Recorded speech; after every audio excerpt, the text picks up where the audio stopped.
Ya, perang Israel-Hamas masih berlangsung hingga saat ini dan juga hari ini. Puluhan ribu nyawa manusia melayang dan diprediksi akan terus bertambah apabila tidak ada gencatan senjata antara keduanya.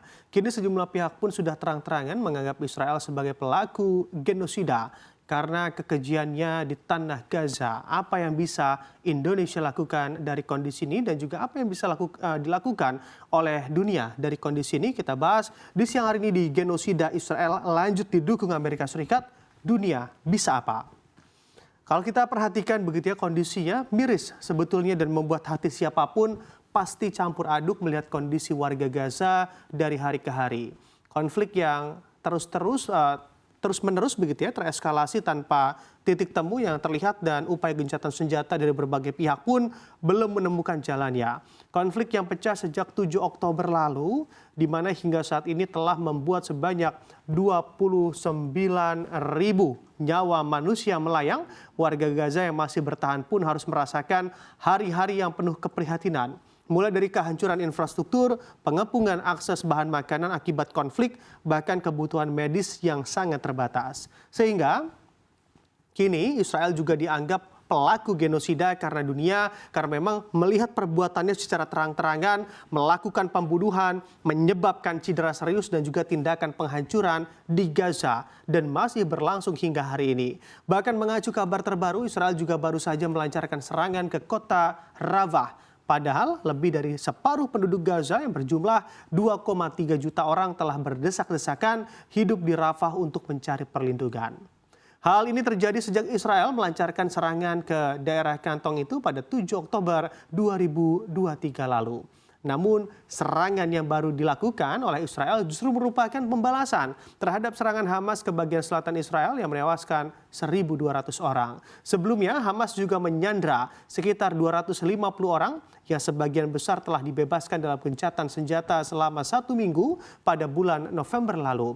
Kelompok militan ini diyakini masih menyandra sebanyak 130 lainnya, di mana seperempat di antaranya diyakini telah tewas. Serangan yang diluncurkan Israel di kota Rafah pun terjadi tak lama sejak tentaranya menyerang kota Deir al-Balah yang memakan korban, perempuan dan juga anak-anak.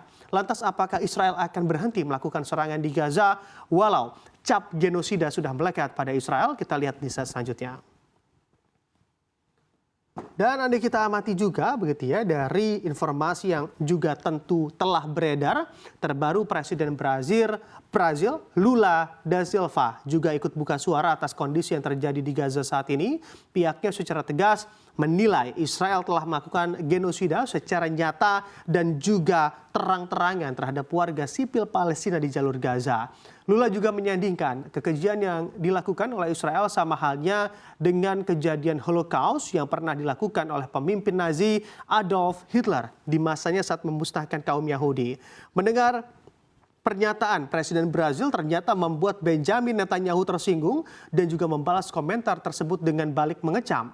Netanyahu tetap bersikukuh bahwa tidak ada atau tak akan ada yang bisa menghentikan Israel dan akan segera memanggil utusan Brazil untuk mempertanggungjawabkan pernyataan yang keluar dari Presiden Brazil Lula da Silva. Lalu dari eskalasi konflik yang terus dan kian memanas dari hari ke hari, apa yang kiranya bisa dilakukan oleh dunia atau bahkan apakah Indonesia bisa ikut serta dalam misi perdamaian Israel dan juga Hamas? Kita lihat di slide selanjutnya. Ada kita melihat respon dunia terhadap aksi Israel atau dicap begitu ya, pelaku genosida. Menilik perkembangan upaya gencatan senjata di PBB nampaknya akan kembali alot. Diterangkan pula yang membuat upaya PBB untuk memaksa Israel melakukan gencatan senjata memiliki ganjalan terbesar adalah Amerika Serikat yang mana juga berpotensi memveto usulan gencatan senjata di Gaza. Karena diketahui pada DKPBB baru bisa memutuskan secara sah gencatan senjata jika ada 9 suara setuju dan tidak ada veto dari anggota tetap seperti di sana ada Inggris, Perancis, China, Rusia termasuk Amerika Serikat.